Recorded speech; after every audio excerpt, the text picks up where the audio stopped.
Hello, this is the final video in the Piney Woods Ultra series. So last Saturday, this is a post-race report, last Saturday I ran the Piney Woods Ultra 50K, which is 31 miles, in Tyler, Texas, at Tyler State Park. Now, first things first, going into this race, I had a pretty lofty goal of beating 7 hours, and if things went super well, I hoped to get in under 6 hours. But that would have been really exceptional kind of day. Everything would have had to work out for that. But nonetheless, that was my kind of secondary goal if I were to get beyond breaking 7 hours. So I was told going into this race that it was relatively flat. Even the race course description online through Ultra Expeditions said that there was just some gentle rolling hills in this race. And so what I want to say, first of all, is that's a lie. Okay? That's a big, big lie.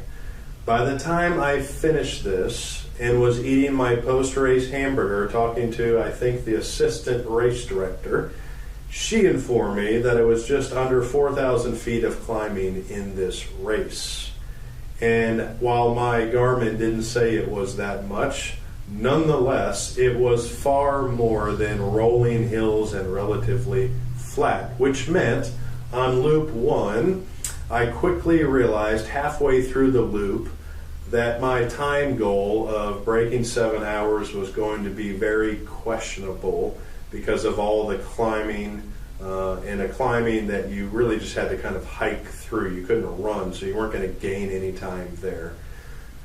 Also, the descents were very technical, rocky, rooty, and so I fell once on the first loop and a second time on the second loop, and I realized that I couldn't even take the descents as fast as I wanted. So internally I was frustrated as to where am I going to pick up time, and quickly I realized the time and the places to pick up a lot of time in this race were few and far in between, and that I was not going to hit probably my 7 hour goal, though I finished the second lap at around 3 hours and I think 15 minutes or so, which would have been close to put me under 7 hours. But after those first 2 loops and all the vertical gain, at least for me, since I hadn't been training for vertical at all, like maybe 400 vertical feet in a week, maybe 500, that's it.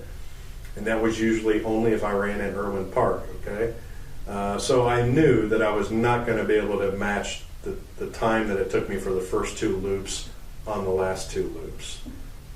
Second challenge was my feet were drenched, socks were soaked, so every loop I had to change socks and shoes and hope by the next time I came around that my shoes were semi-dry. I brought 3 pairs, so I really only needed 1 pair to really dry all the way through, hopefully, when I changed them out. So that was kind of that part.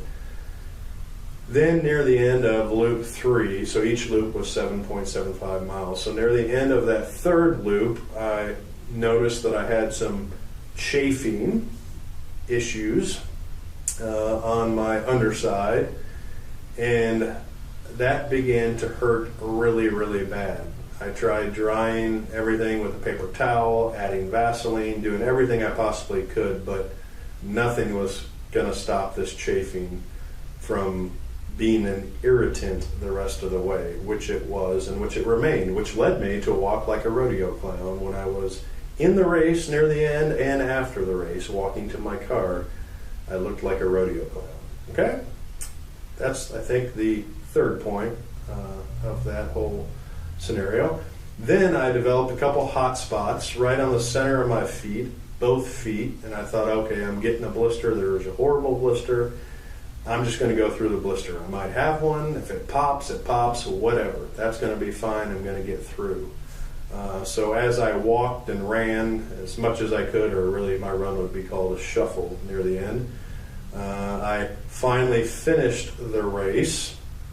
Pretty excited. Oh, although I learned at the second to last aid station, the woman told me there was 5 kilometers left.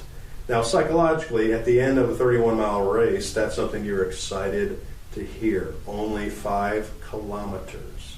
though it turns out that was a lie. It was more like 5 miles still left. So I said a number of things I probably shouldn't have said those last 2 miles. But nonetheless, I came in, knew I was going to finish, though in pain, though chafed, though walking like a rodeo clown. I ran through the finish line to finish in 7 hours and 56 minutes. Not the time goal I was shooting for, but it was still a 15-minute PR on my best 50K up until this point. So it wasn't a total loss, though there were many lessons learned.